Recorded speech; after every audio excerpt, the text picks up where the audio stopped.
What I learned last year is that I need to stop being surprised by what pro-abortion media puts out. I constantly think to myself, there's no way they just said that. Or how can someone sugarcoat something so terrible? And how can they lie like that? But they do, over and over again. For example, in the YouTube series Kids Meet, this show gathers a group of kids and has them meet different kinds of people. In the past, they've featured kids meet a bodybuilder, a gynecologist, and even a bank robber. But recently they released a video called Kids Meet Someone Who's Had an Abortion.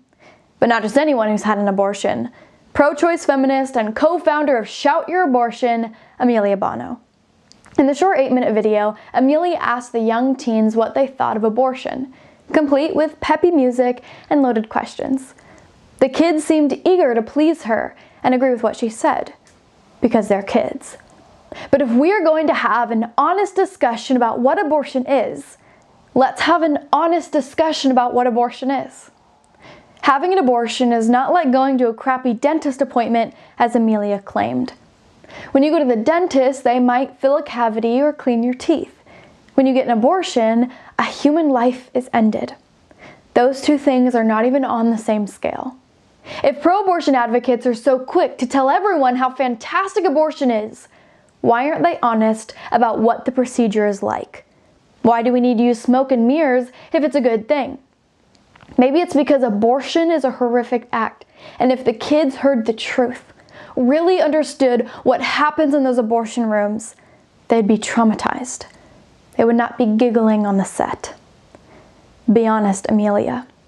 Abortion kills a human life, and any child would be appalled to hear that. Because any child innately knows it's wrong to kill a baby.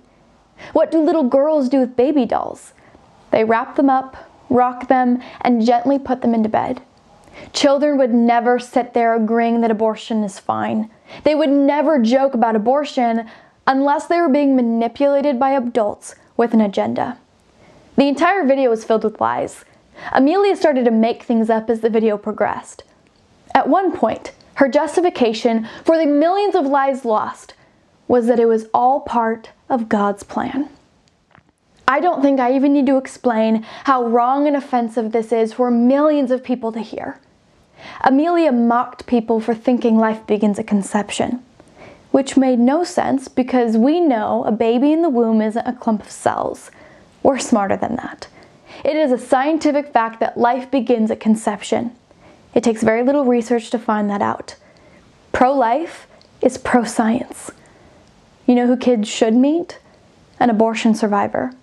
Someone to sit across from them and say, they tried to end my life, but here I am talking to you. Then they would know that an abortion isn't removing a pregnancy. It's removing a person.